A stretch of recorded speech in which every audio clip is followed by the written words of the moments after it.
Hello and welcome to the Airline Weekly Lounge. I'm your host, Gordon Smith, and I'm joined as usual by co-host Jay Shabbat. In part one of this week's show, we're talking all things Breeze, and in part two, we're looking ahead to 2026. Hi Jay, how's it going? It's good, Gordon. Now we've got our first snow of the year this weekend. So I spent my Sunday shoveling.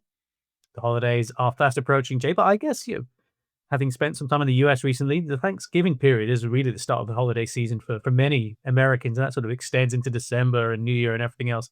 For us Europeans, it kind of doesn't really get started until around now, depending on where you are exactly. I think there's some parts of Europe where they don't exchange presents and everything until the 6th of January. So it stretches out a little bit. But no holiday spirit really for those at Spirit Airlines. There's some tough headlines been flooding around in the past few days as we are recording here on December 15th. We're not going to get into detail on that in this week's show. We're going to look at another US airline, that's Breeze, in part one. Part two, we're going to be taking a little look ahead at 2026. Maybe we'll get onto the topic of Spirit there in part two, Jay. But yeah, let's kick us off with part one and tell our listeners, first of all, who may not be familiar with Breeze, who are they, what are they, and then we'll get into a bit of the details.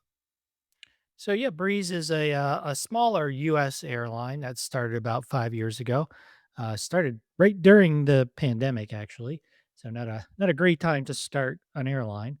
But they've had about, like I said, almost 5 years now of flying, and they still have not been able to turn an annual profit.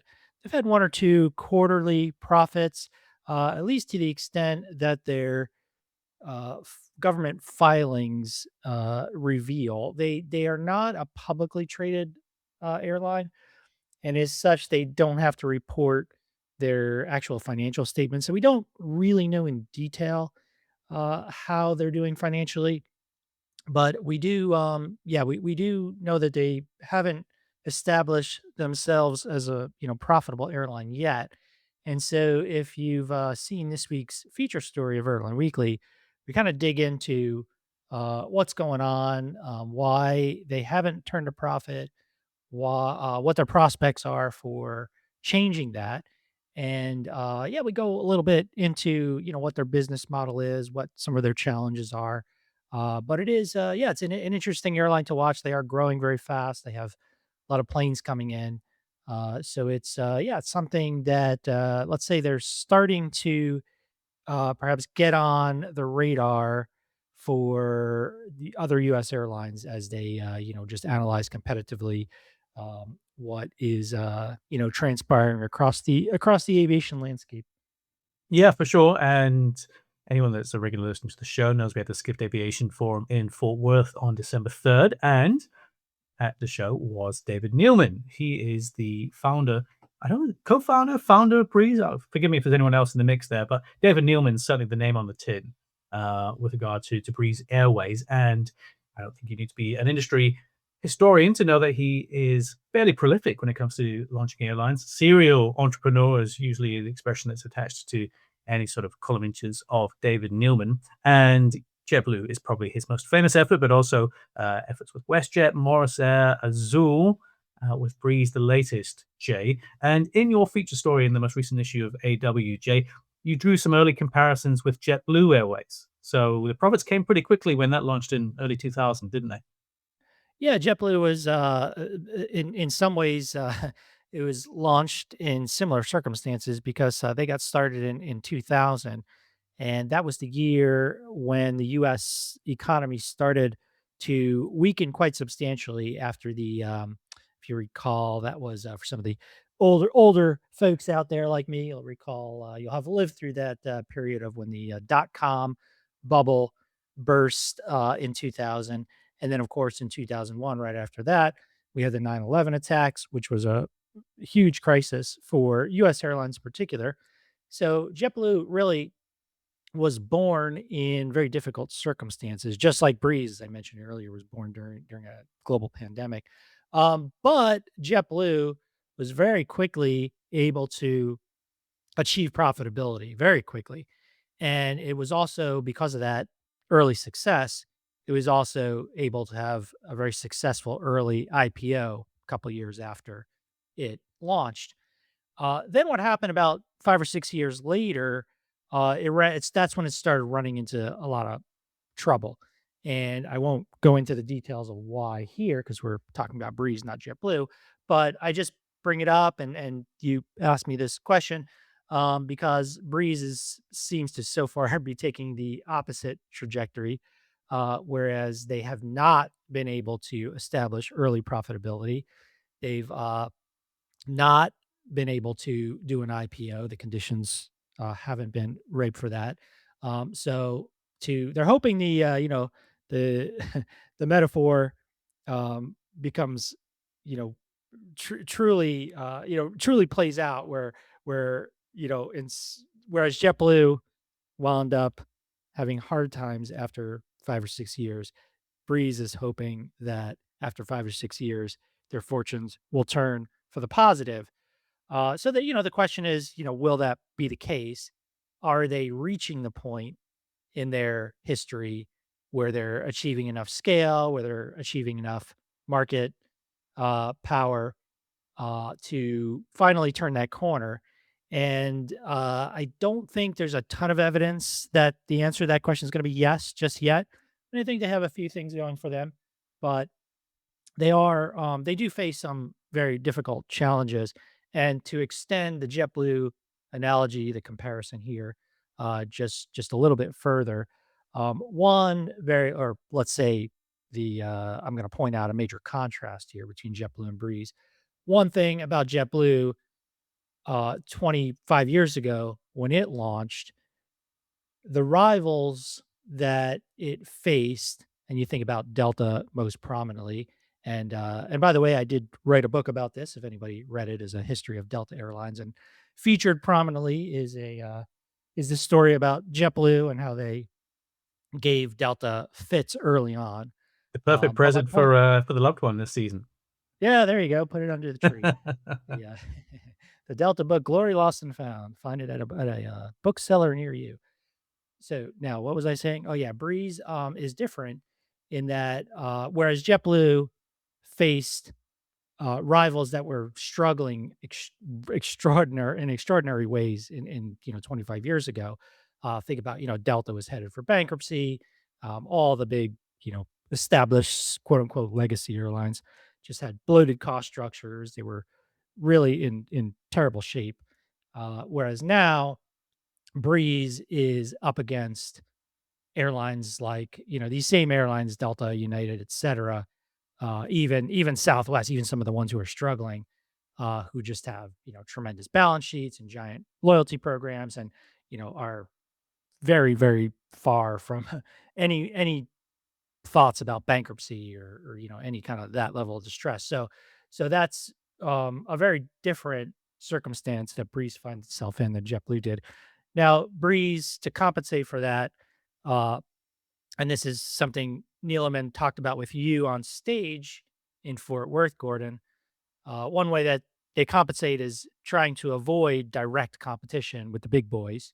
So, what they've adopted is, in some ways, very Allegiant like. So, they pursue very Allegiant like business practices, like operating from smallish cities, for example, to giant leisure centers like Orlando. In fact, Florida is very prominent. Maybe some people don't realize this, but for Breeze, Florida is a very prominent part of their network. So they fly just like Allegiant. They fly a lot of routes from smaller cities to Florida. So that's a big part of their business plan. So in that sense, they're very Allegiant like. They also do low frequency schedules twice a week, 3 times a week. And they also, because of that strategy, they have very limited nonstop competition. So they'll be the only airline flying the route from, say, city X, small city X to Orlando, or small city X to, Tampa. So in that sense, very Allegiant like. But in some ways, they're very not Allegiant like. They're very different. And probably, the thing that stands out most is that they're flying these smaller A220s, which are, they're good planes in many ways. They have lowish unit costs. Their economics are said to be very good. But at the end of the day, they are pretty small. And usually when you fly smaller planes, you have to get, your unit costs are just this by extent, just because you're operating with fewer seats, unit costs are going to be higher. So you really do have to get higher unit revenues. And so because of that, they do offer first class seats. And actually, when they started, they offered a lot of first class seats, and they realized quickly early that that was, they probably went too far. Then they went back to a configuration that they now think is too small, which sort of makes sense because we know how strong the premium market has been. So, Mr. Neeleman actually told you, Gordon, that they were moving from. Let me see if I could find the numbers. Maybe you remember, but they're moving. They're going to a. They're reconfiguring the planes to have more first class seats, not as much as they originally had, but they're going up from current levels, and they're thinking about even going a little bit further than that. So they're very premium and oriented. So again, in that case, they're very not Allegiant like. And one more prominent difference that I'll point out is that Breeze is doing quite a lot of transcontinental flying. And a good example might be, Richmond to Los Angeles or Richmond to San Diego. I think they do that. Or, some transcons from Providence, Rhode Island, or from, Charleston, South Carolina. Whereas you won't see that Allegiant. I checked and it looked like Allegiant's longest route was Cincinnati, so Midwest to California. I think it was to LA. So they do some of that, but just not very much. Um, that is a difference. Will they, ultimately be as successful as Allegiant? Well, Breeze hopes so, but so far, that success has been elusive.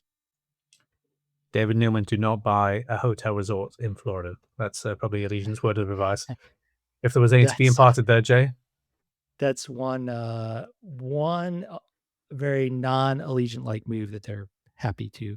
That's one area they say we're happy that we're not like Allegiant, rare area, but Exactly right. And yeah, just to follow up on a few of your points there, Jay, some great insights. The Breeze planes currently feature 12 first class seats, and that's looking like it's going to be an extra row. So it'll be up to 16 of their Ascent premium seating, but that could go up as high as 20 in total, which would be another row on the 2 and 2 config, which the A220 lends itself quite nicely to. But yeah, even in the back of the bus, it's still a 2-3 setup, which is quite competitive, depending on your point of view.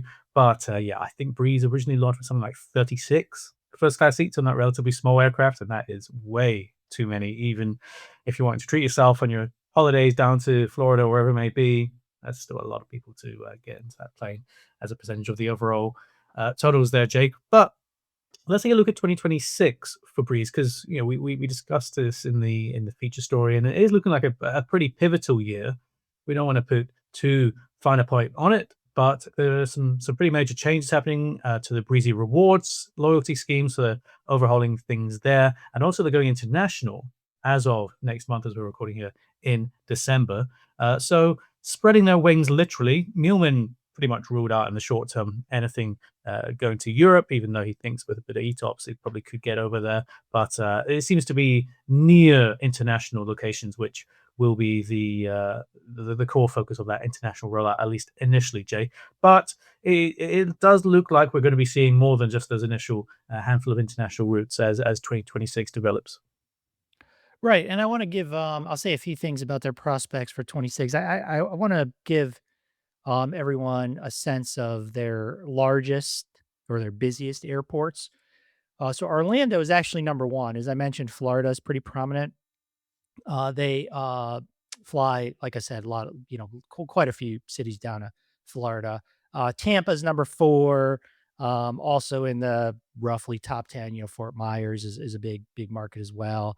What else do they fly? Vero Beach down in Florida is a pretty busy market for them.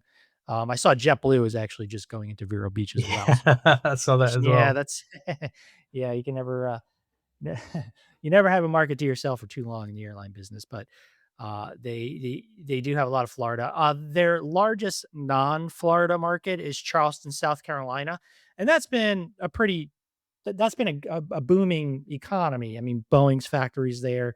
They've had a lot of other industrial activity. They have a big port there, seaport there, Charleston.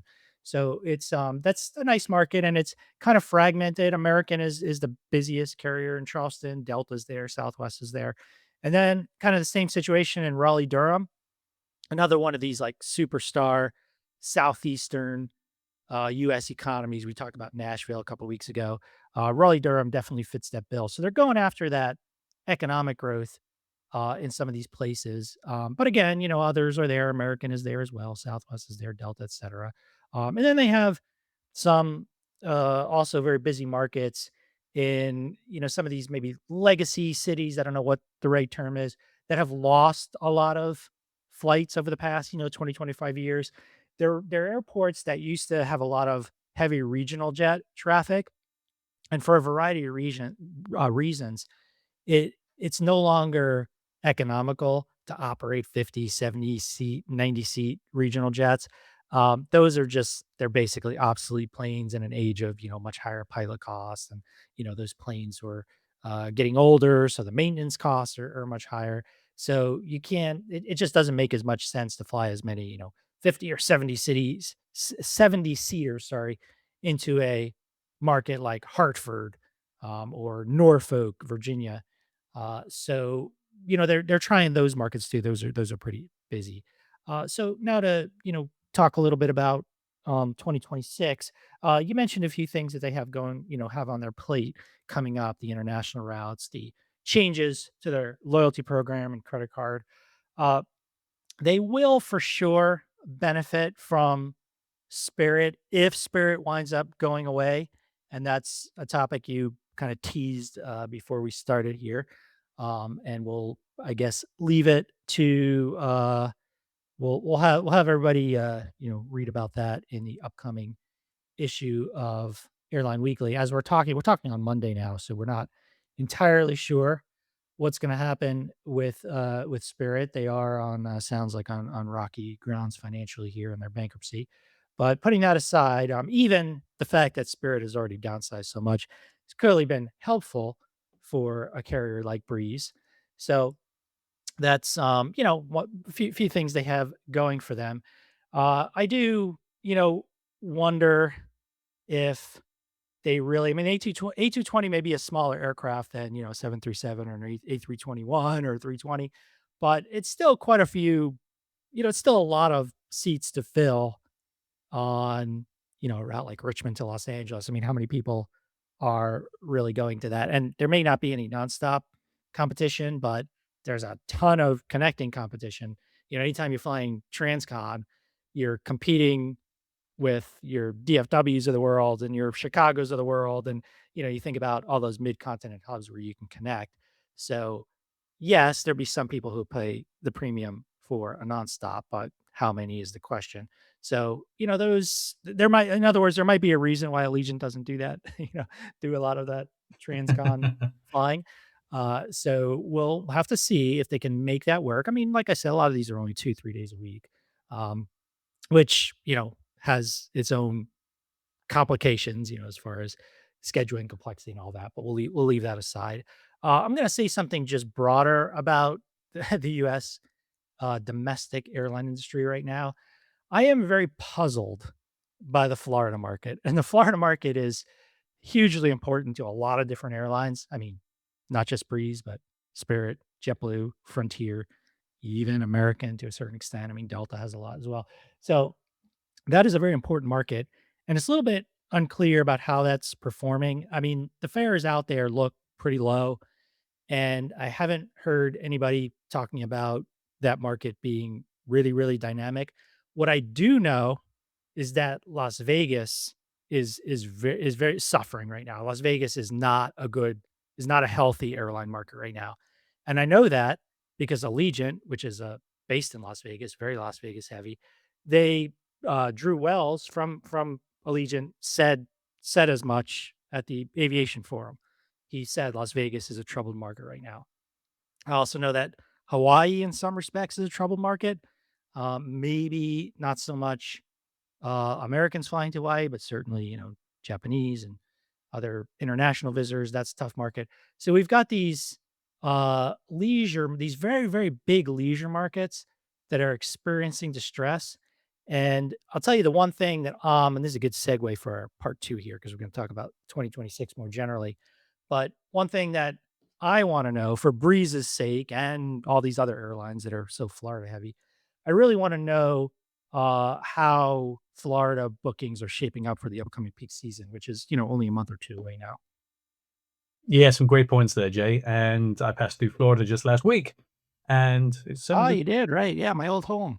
yeah, it certainly looked busy, but anecdotal evidence from speaking to the local barman and retail vendors and so on is it was quieter. And admittedly, I was on the Gulf Coast, the part of the world that was impacted by Hurricane Helene last year. But notwithstanding that, the Canadian snowbirds they were noticeably absent. Fewer plates from Toronto, Ontario, Quebec, etc. Obviously, they would be driving down, but you still have a fair bit of flying traffic as well between Canada and yeah, the anecdotal evidence amongst the locals there was far fewer Canadians. Whether that's enough to reflect any sort of broader trends that we're seeing, it's not quite clear. But yeah, I would encourage anyone from the Las Vegas point that you made earlier about Drew, his comments at the aviation forum if you are a Skift subscriber, Airline Weekly subscriber, go back and look at the archive. We got the full transcript from various sessions at the Aviation Forum, which took place in Dallas Fort Worth in December 3rd. Well, it seems like a lifetime ago, Jay. It was only 2 weeks ago. Yeah, I know. the Allegiant session and the comments around Las Vegas were particularly illuminating some of the broader sort of context around hey, if you're going to hammer people with resort fees and everything else, then eventually they're going to say, is it really worth the headline cost. But we won't go into that detail. Like I said, go check that out on Skift if you are more interested in the situation in and around Las Vegas. And then just to finally dot the I's and cross the T's, we did speak briefly about Spirit there. They're obviously here to defend themselves. And a statement published here on December 15th as we're recording, there was a statement that emphasized that Spirit's flights, ticket sales, and operations continue as usual. And that was as they received a $50 million lifeline with additional negotiations ongoing. Jay, thanks for that. And if we didn't quite get to the angle that you were looking for Breeze, much more detail in Jay's feature story in the most recent issue of Airline Weekly. Before we get into the break, a quick reminder of that email address, podcasts@skift.com. That's podcast with an S at the end. And please don't forget to follow or subscribe to the podcast wherever you are listening or watching. And if you are enjoying the show, please rate us 5 stars or leave us a positive review so we can continue to spread the word about the Airline Weekly Lounge. Don't go anywhere. We'll be right back.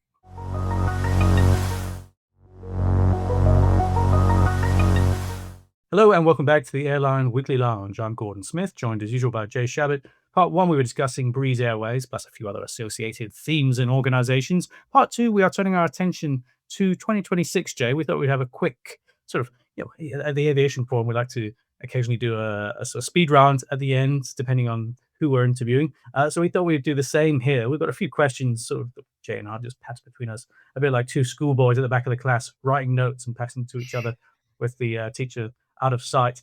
So here we go, Jay. We haven't especially planned this at all. We want this to be sort of top line, quite casual, and with the usual caveats that these are not even forecasts or predictions. These are just our very, very, very early thoughts on some of the big topics around 2026, Jay. So on the topic of Neeleman and everything else in part 1, will the Gol Azul merger be revived after Azul exits bankruptcy? What do you reckon there, Jay? Yeah, that's a good one. That's one thing that's definitely on our minds as airline watchers.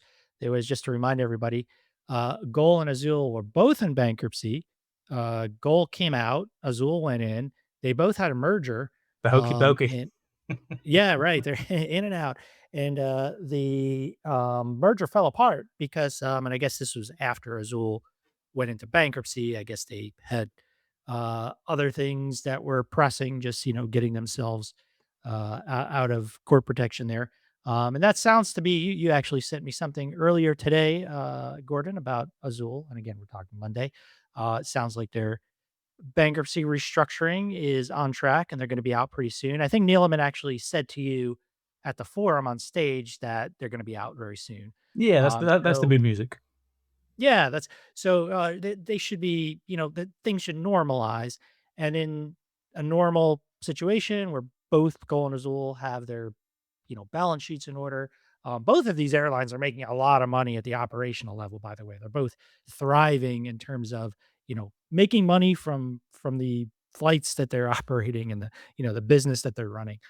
Where they ran into problems with foreign exchange and having too much debt and that would which was also part of foreign exchange problem. To pay back dollar debt and weaker local currencies and blah blah blah. But once things normalize, I wonder if the Gul Azul merger will be back on the agenda, and that's yeah, we'll have to wait and see.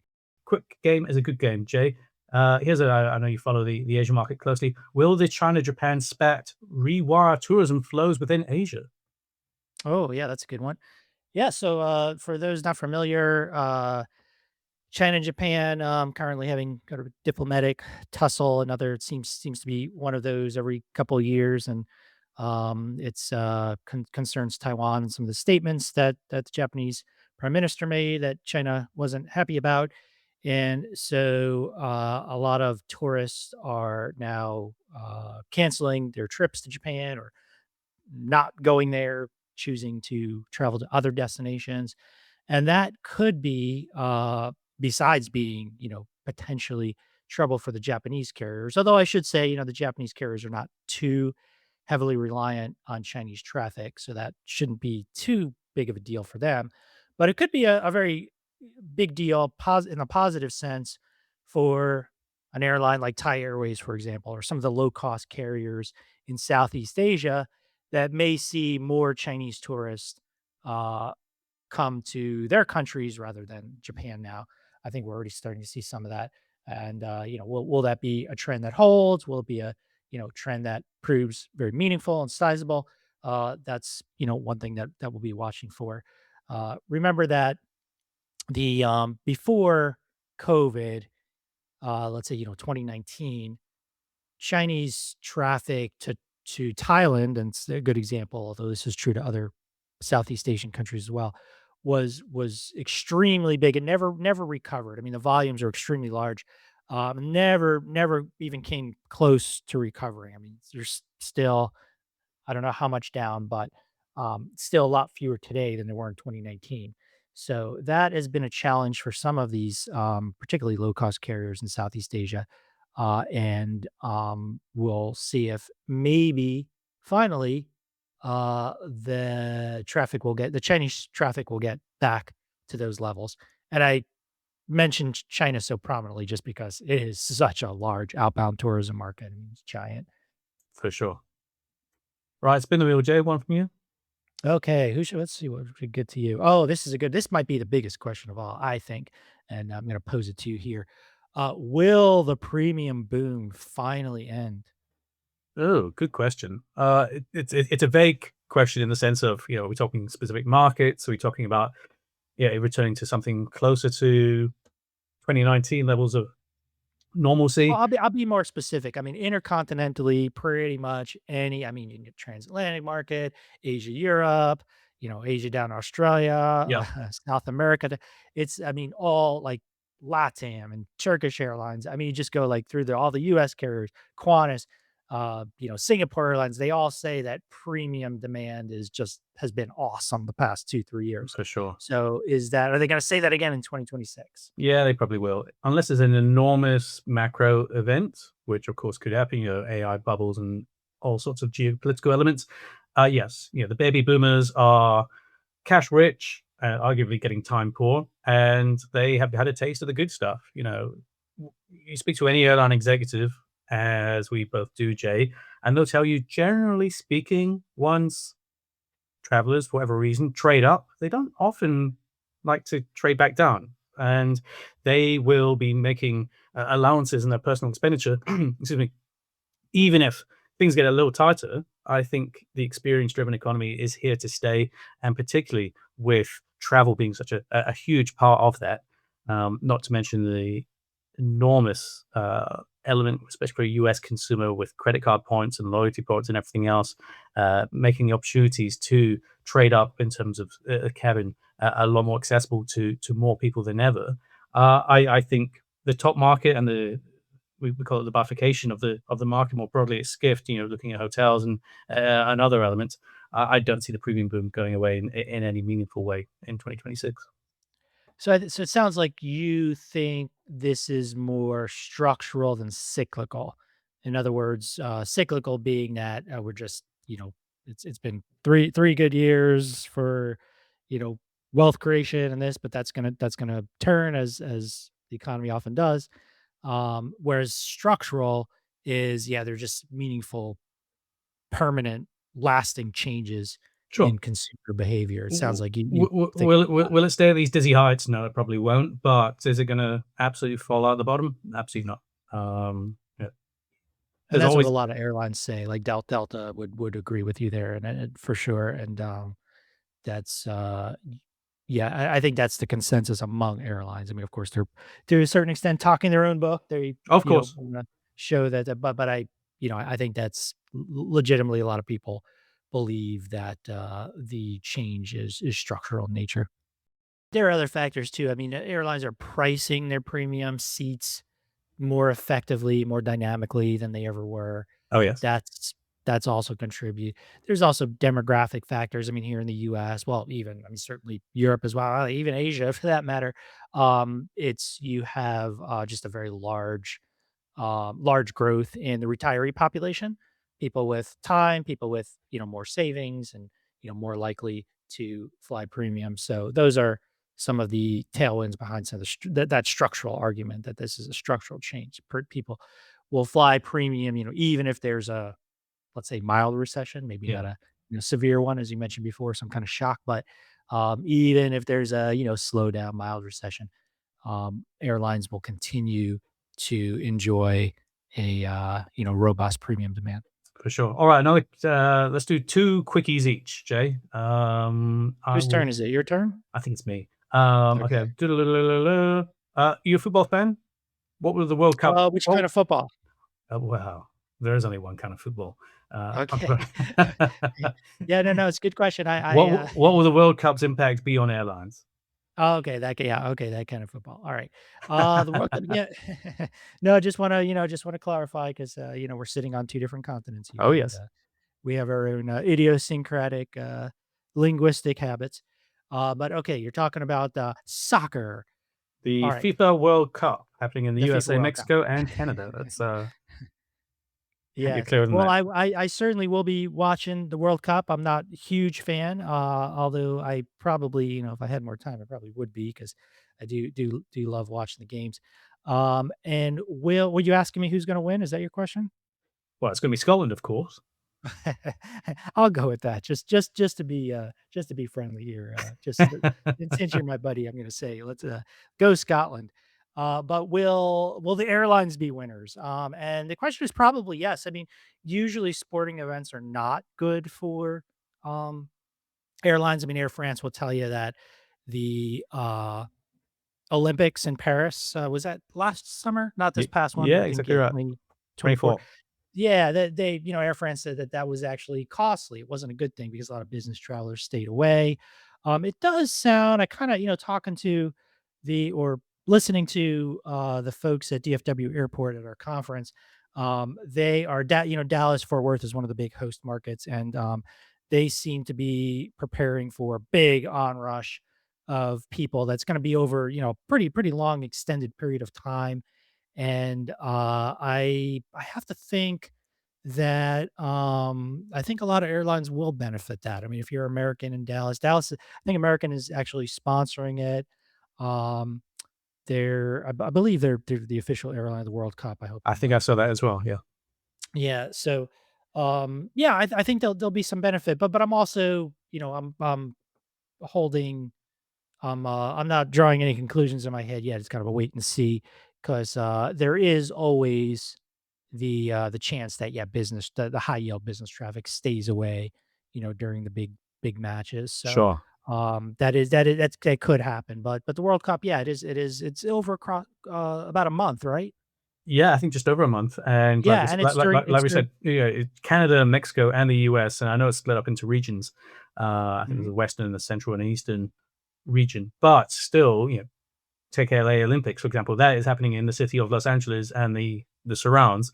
This is by definition completely spread across three very, very large countries. So you're going to have to use the airplane at some point, as opposed to a city-based event like the Olympics or the Winter Olympics.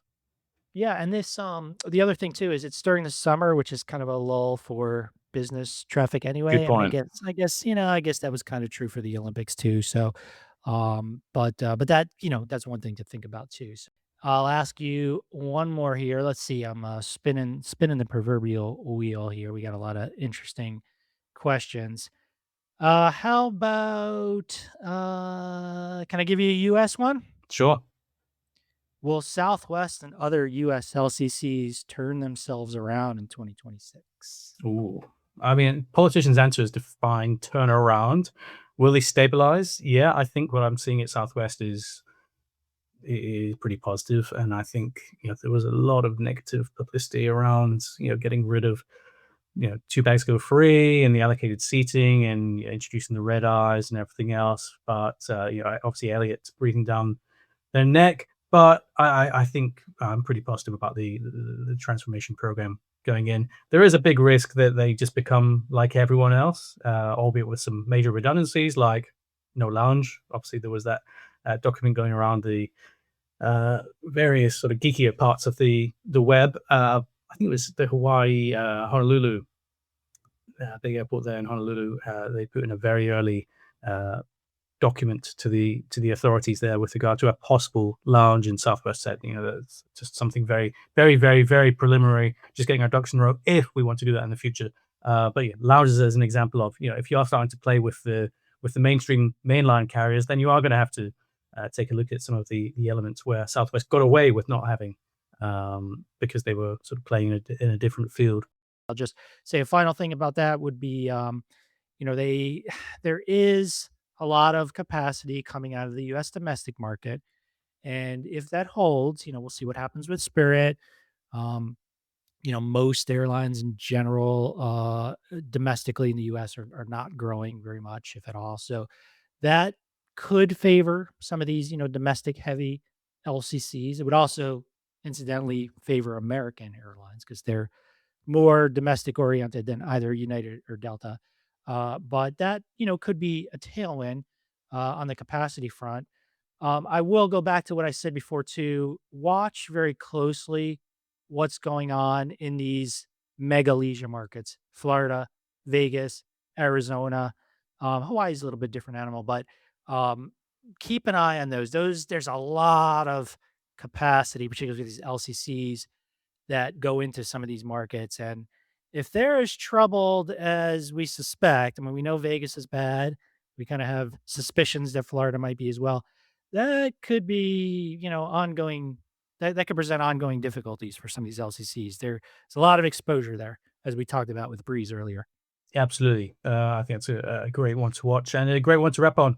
I'll say again, a great one to wrap up on, Jay. As this has sort of become an unofficial extended holiday episode. We're sort of tracking well over time, but I think we've covered a lot of ground there. Jay, anything you want to add before we wrap up?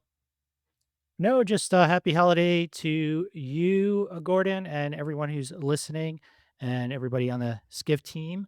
It's been an exciting 2025. We're not quite done yet, but this will be the last live podcast that you and I are doing of the year. So it's been a whole lot of fun, and looking forward to another eventful and enjoyable 2026. I'm sure there'll be no shortage of things to talk about. It's one thing about the airline industry. You'll never get a year or even an hour where something so there's not something exciting going on somewhere in the world. But we would appreciate a couple of quieter days over the holiday season, so we don't have to jump on our computers and update everything. But yeah, never a dull moment in the airline industry. And thanks to all of our listeners for being so loyal and for meeting us at events throughout the year and getting in touch. And it's really fantastic to have such a fantastically engaged community of listeners right around the world. So thank you for joining us this year. As Jay says, this will be our last live episode, or sort of live-ish recorded episode of the year in our usual format, but we will be bringing you two special episodes. As we are speaking here, December 15th, they will publish on Christmas Day, December 25th, and also New Year's Day, January 1st. So keep an ear out for those. There will be new episodes. And then Jay and I will be back in the new year with our regularly scheduled programming in early January. But that's all of the time we've got for this week. Quick reminder, don't forget to follow, subscribe to the podcast, whether you're listening or watching. Rate us 5 stars. We do appreciate it. Give us an early Christmas present with a 5-star review. That'd be fantastic. Thanks to Jay for joining me this week for this specially extended episode. Thanks as always to our producers, Monica and Will, wherever you are in the world. Thanks for listening. Happy holidays, and we'll catch you next time. Bye for now.